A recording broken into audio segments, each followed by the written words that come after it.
Our next speaker is Kunal Sharma, a PhD student with Mark Wilde, and he's going to give us a talk titled Optimal Tests for Continuous Variable Quantum Teleportation in Photodetectors. Thank you, and thanks to the organizers for nominating me for the talk. This paper actually appeared last night for everyone here in the US and actually today in other part of the world. This is done in collaboration with Barry Sanders from University of Calgary and Mark from LSU. So I've divided my talk into just 4 sections, and first one is I'll just state what our results are, and I'll go through the background slowly so that everything is everyone on the same page. And finally, I'll discuss the results on CV teleportation. In my talk, I've not included anything about photodetectors, but if there is time, I can just mention the results at the end. So these are the main results of our work. We provide an optimal test for CV teleportation. And obviously on my first slide, I have not mentioned anything about optimal tests. So what we mean by optimal test, I'll define eventually after 3-4 slides. But the main point of this talk, which I want to convey, is how we have proven or how we have finally reached to our results. So it is divided into 2 parts, so numerical and analytical. And once I discuss about these 2 first things, and then I can mention about a possible experiment one can do for this optimal test. All right, so just to give some summary of whatever words I will use in my talk. So I'll be focusing on Gaussian states and channels when I'll go through the proof. And this is just for the background. You can define any bosonic system in terms of momentum and position quadrature operators. You can have more than 1 mode. So that's why I have here M modes, and corresponding to each of the modes, I have these QI and PI. I'll be using these annihilation and creation operators. So you can define them using your Q and Ps.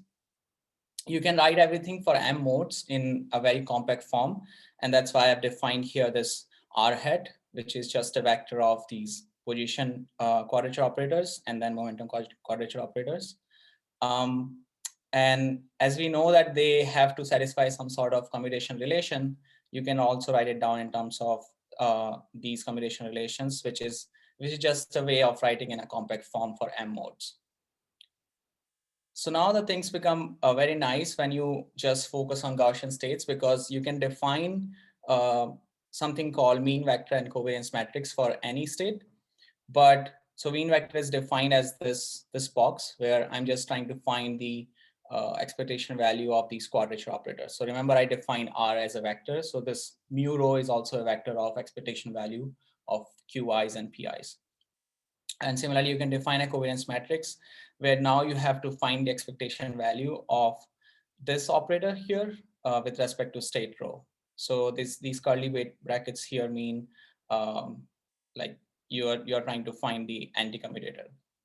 So as I was saying, that if you just focus on Gaussian states, then these 2 quantities are sufficient to describe the whole state. And now you can ask the next question: can you define a Gaussian channel? So in a very simple form, the answer is yes.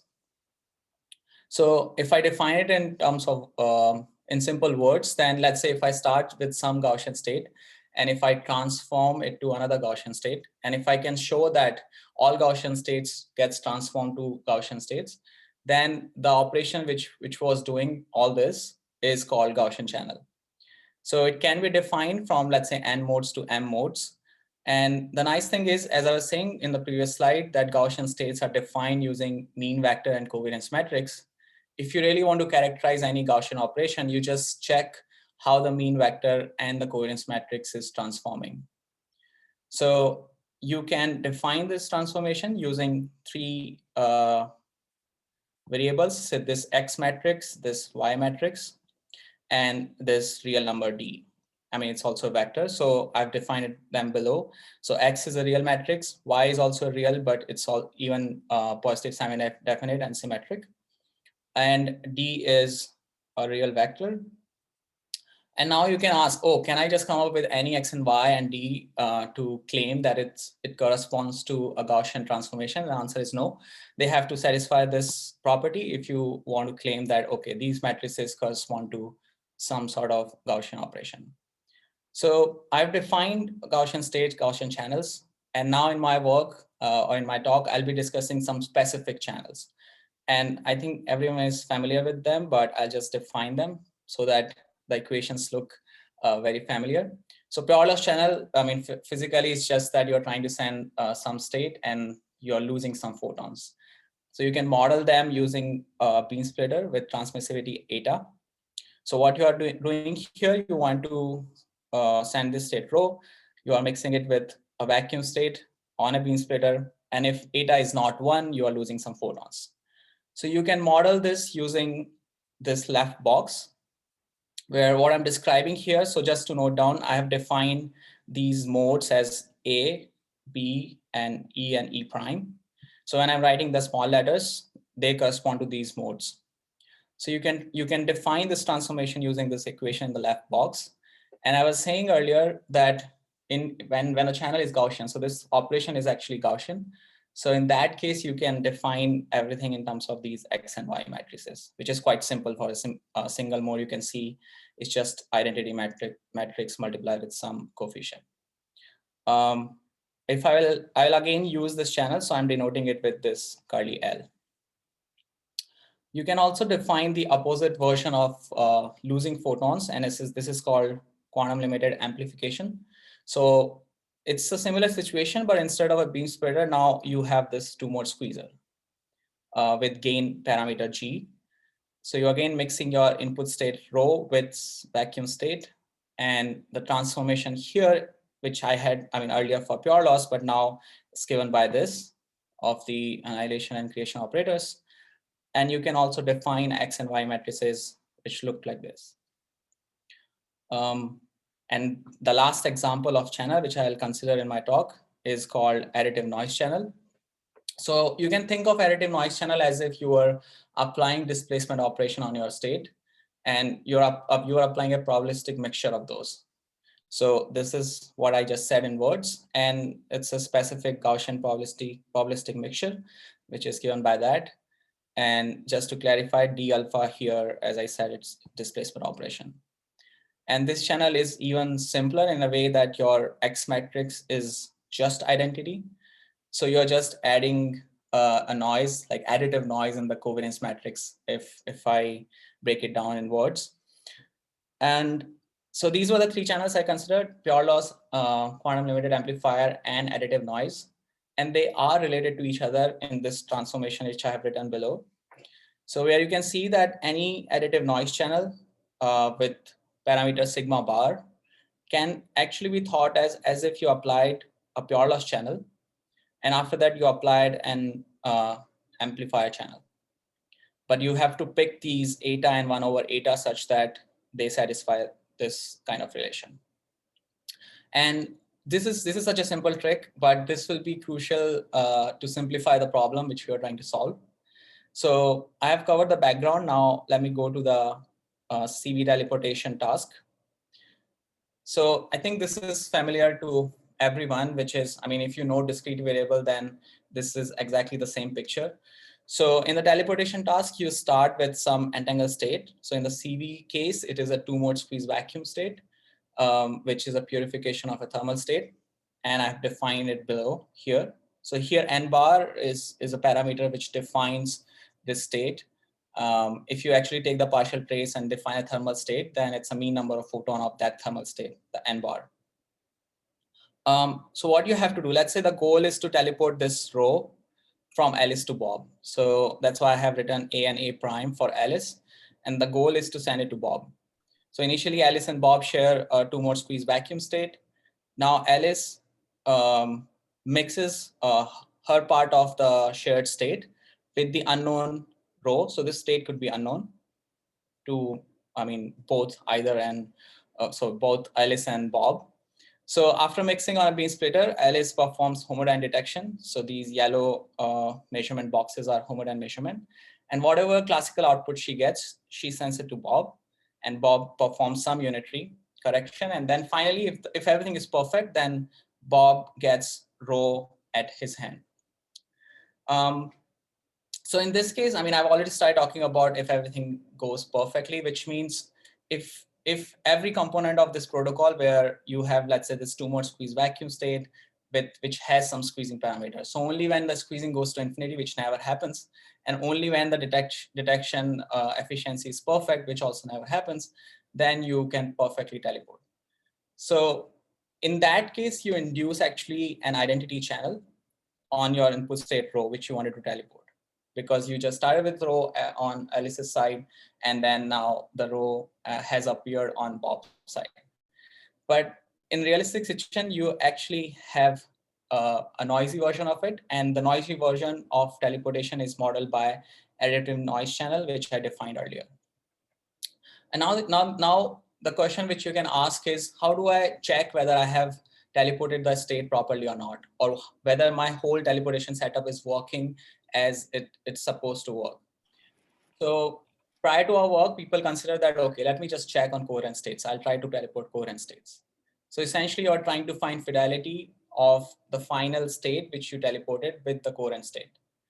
But obviously, that state is not reflective of teleportation over arbitrary states. Or you can say, can you do unconditional teleportation using your setup? So when I say unconditional, by that I mean, can you teleport any state? So that's why you have to now define a metric which captures this notion. So that is what I have defined here. So since quantum mechanics allows us to have entanglement, so you can imagine that you want to teleport a state A, like state on system A, but then you can have it entangled with some reference system as well. So now we should think of defining a quantifier which also captures a reference system. So what I have written here, if you forget about this part for now, this is the fidelity between the ideal teleportation, which is an identity channel. This is the and this is the state of noisy teleportation. And now if I was saying that if I want a quantifier which captures for unconditional teleportation, like for any state, then I have to do optimization over all states. And then the final restriction is over the mean number of photons of input states, because physically you cannot have any energy or mean energy of your input states. So this is what is captured in this optimization constraint, where I have the constraint on the input of the whole protocol, which is just system A here. All right, so we do some simplification, which I'll go through quickly because I just have 12 minutes left. But the simplification comes from, so let me just go back and say that our goal is to solve this optimization problem. Find a state which minimizes this fidelity quantity. So first simplification comes from the fact from the joint phase covariance of identity channel and additive noise channel, which just means that if you apply, let's say, channel on your input and apply a phase operation, then it's equivalent of applying phase operation first and then the channel. So if that condition holds for two different channels, then you can show that you have to just do the optimization over the specific pure states, which we call superposition of twin Fock states. And this is the energy constraint condition I specified earlier. This is just that these are probability elements. This was the first simplification we did. Second simplification comes from this specific property that the adjoint of an additive noise channel, quantum limited amplifier channel, is actually related with pure loss. So if you use this property, do some calculation, you finally can reduce the problem to this box, which you can see that it looks like a quadratic program in the probability elements. And I mean, rest of it is some mathematical part. But this reduction is very nice, because now we can try to figure out if we can solve this optimization problem. So the final goal of this whole calculation is, can we find the probability distribution which satisfies the energy constraint and minimizes the fidelity quantifier? So I'll just give you some background on nonlinear optimization, because this is how we solve it. So suppose you have a function fx which you want to optimize, and the optimization is over some element of Rn. and you have these inequality and equality constraints. So we all have solved, let's say, using Lagrange multiplier, the equality constraint problem. This is just one level above it, where you define Lagrangian, you introduce new variables ai and bj corresponding to inequality and equality constraints, and then you can define a dual function. So dual function was defined here, GAB, and then you can also define dual optimization problem. So the way you solve this numerically is you solve the primal problem numerically, dual problem numerically, and if the primal and dual optimal, let's say I define as F star and G star, if you can show that they are equal, then you know for sure that, let's say it happened for X star and this happened for A star and B star, then you know for sure that X star, A star, B star are your optimal solution for this problem. And the things actually become even nicer if you can show that the Lagrangian is a convex function. So if Lagrangian is a convex function, then to find analytical solution, you can actually solve these equations, which are called Karush-Kuhn-Tucker conditions. I mean, I'll not go into detail, but you can see here that, let's say, if I have some problem, if I can define Lagrangian, I can generate some linear system of equation by this first partial derivative condition. I'll get some relations here as well, where UIs are the inequality constraint and AI stars are my dual variables. But then the annoying thing is that if my problem is, let's say, very high dimensional, in our case, it's infinite dimensional, it is not easy to find solution directly from KKT conditions. Because as I said earlier, first of all, your function has to be convex, which we show that it will be convex in our case. But even after you have shown that the function is convex, you still have these infinite conditions to satisfy. And there's only one point in the whole state space which satisfies these conditions. So in general, it's not easy if the problem has too many parameters. So let me just recap things because I went through very fast in this section. But the previous discussion was to show that how you solve quadratic programs or how do you solve nonlinear optimization problems if your function is convex. And this is what we had. So I have defined here FP. And as I said earlier, it is a quadratic program in the probability elements. And I have written it in the form I had written the journal problem, primal function and dual function. So this is the primal problem where you have inequality constraint and equality constraint as well. And as I was saying earlier, here, as you can see, n is actually going from 0 to infinity. So I have infinite dimensional problem. So first thing which we show is that this FP is convex. I'll not discuss it in the talk, but easily it can be shown that FP is a convex function. So one thing we know for sure that if we find a solution, whether it's numerically or analytically, then it will be a global optimal solution just because the function is convex and the constraints are linear. But then again, the question comes, how do you even solve it numerically if you have infinite number of variables?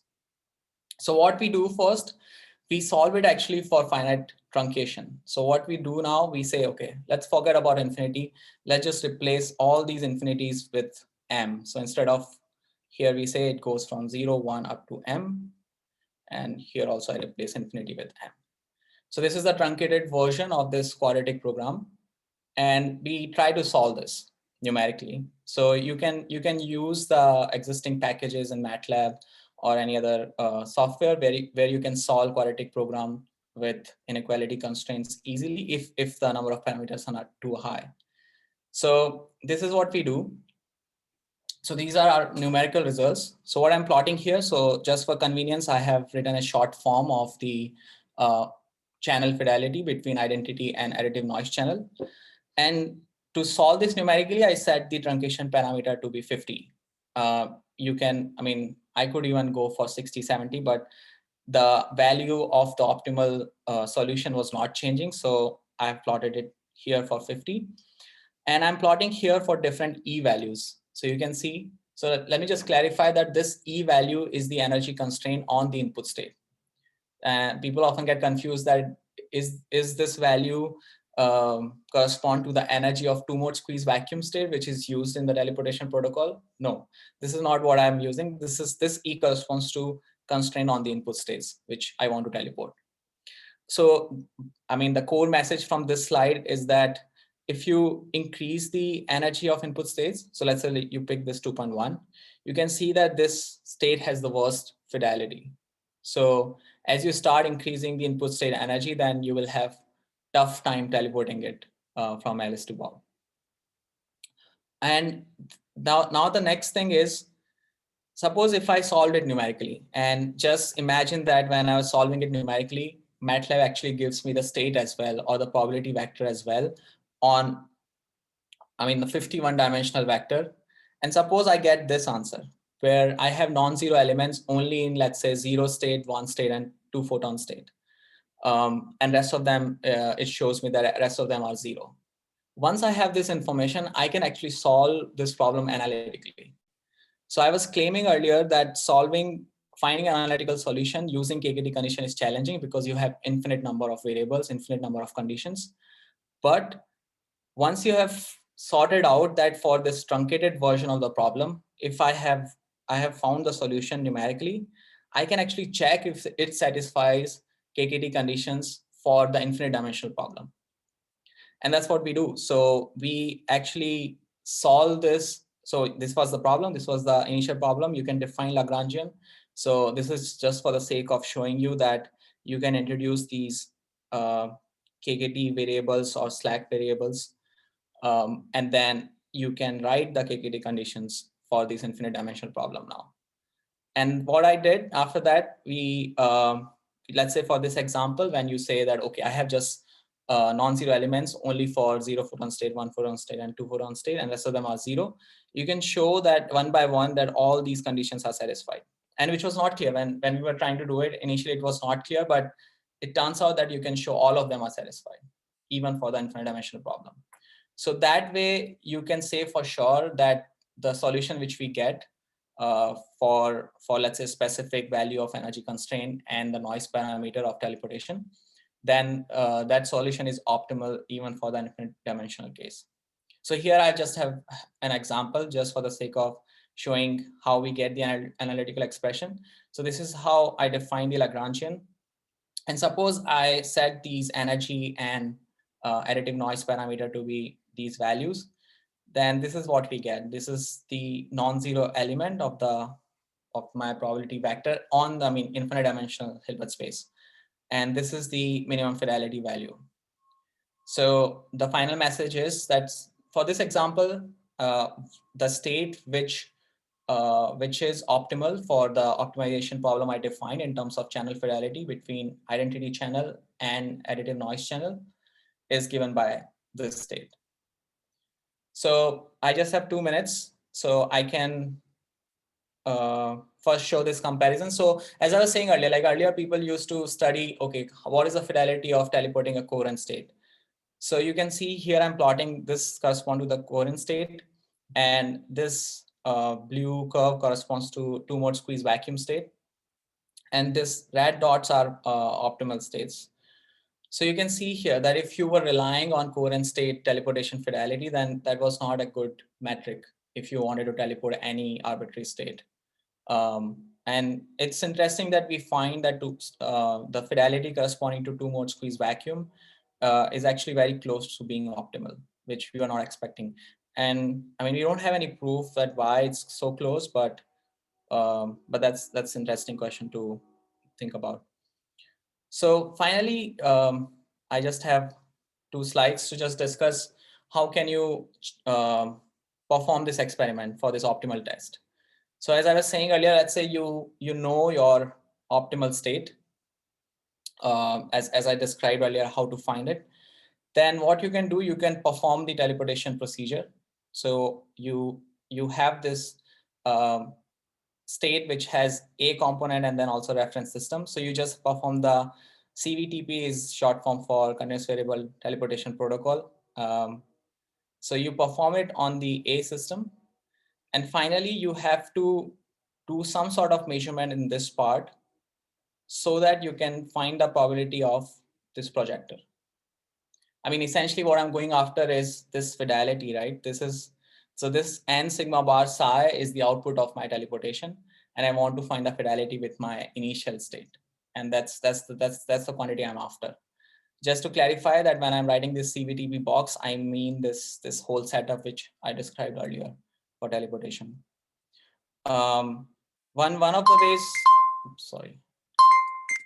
One of the ways to do this measurement of fidelity is through the state overlap, where what you can do is, so this part I just described in the previous slide, but now let's say on the Bob's end, if he can prepare PSI-opt again and then perform a swap test. So swap test usually gives us the state overlap between two states. But in this case, one of the states is pure. And that's why using swap test, you can actually get the fidelity. So in this whole work, I mean, just to give the final message as I'm over time now. So for, let's say, for a given energy constraint and for a given noise parameter, we can solve the energy constraint channel fidelity problem. So we solve it numerically, and then we can give analytical solutions. And it helps us to understand, let's say someone comes up and says, hey, I have a device which can perform teleportation between one place to another. Then it can characterize whether that can teleport any arbitrary state or not. I think with that, I'll stop and I'll be happy to answer any questions. Okay, thank you, Kunal. Does anyone have anything they'd like to ask him about this very fresh off the presses archive paper? I have a question about your variational formalism, because when you have both equality and inequality constraints, generally for the inequality ones, it means that the corresponding Lagrange multipliers, you search only in a space of a particular sign. Is that what we do for the B's? Not for the B's. For the B's, it can be any real number. But isn't that the one that went with the inequality constraint? No. So with the inequality constraint, I had A's. I see. Okay, so it's the other way around. The A's then have to be. Oh yeah. Yeah. So this is how I actually checked whether the solution I found numerically is also a solution for infinite dimensional problem. So we could show that all these beta n's. Let me just go here. So remember, we have this inequality constraint. Yeah. And I chose the slack variable to be beta n's, and I could show that all beta n's are positive actually, even if you go to infinity. Yes, that's how it should be. Yeah. Yes. Can you go to the graph of fidelity versus noise? This one? Yeah. Yeah, this one. That's one is great. So I think you show here that if you go from 0 noise to 1, you go from fidelity 1 to fidelity 15, 20, something like that. Yeah. So can you say, can you somehow say something about sigma in realistic systems? So in a realistic system, something in the lab will get sigma of 2 or sigma of 0.01? I mean, we should try to go as close to 0 as we can. Yes, but can you analyze the noise in a particular system and say the noise of it is equivalent to sigma equals to something? Yeah. So can you do that? So you are asking the question, let's say, since everything was Gaussian, I can do some sort of tomography and then try to connect it with additive noise channel. So I mean, this is how it should be done in principle, but I'm not very sure about the experiments where they pinpoint the sigma values. But the goal is that, let's say you have your teleportation experiment, and then you try to do tomography and then try to connect it with additive noise and then say, oh, it was of this sigma. So maybe I'll butt in here. In Braunstein and Kimball's original paper on this topic, they do show precisely how to compute sigma as a function of the squeezing parameter and the efficiency of the detectors.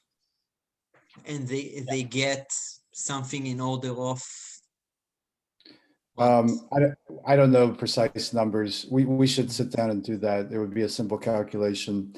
You mentioned the number 2, that would be too high. The channel would be entanglement breaking and useless for teleportation. Yeah. So below 2, close to 0, we should get some precise numbers. Yeah, I mean, and also like even though they connected with the squeezing parameter and the homodynamic detection efficiency, but in experiment you can even have like more, I mean, weird situation going on, right? So that's why maybe it's important to have the value through the experiment.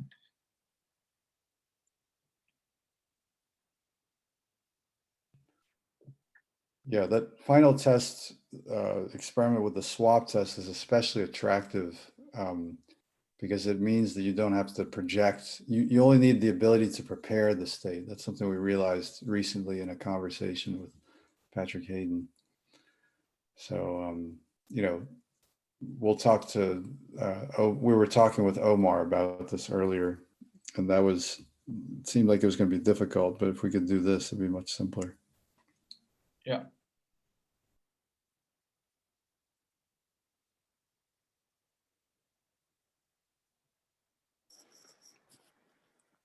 All right, if there are no more questions, then. Oh, I have a question. Sorry.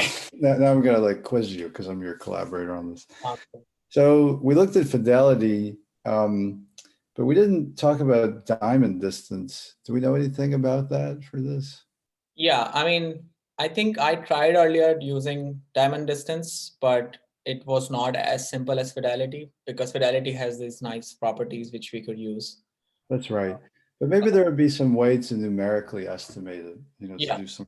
I think one of the things which I can check is I numerically somehow figure it out, and then if or to find whether the same state is optimal for that as well or not. That would be very interesting. Yeah.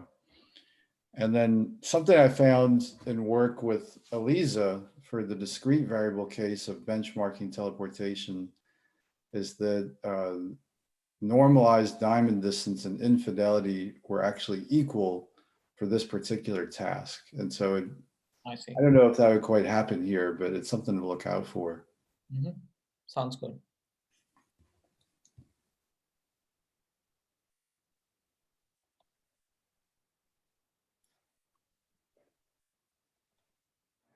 Okay. Any more questions for Kunal?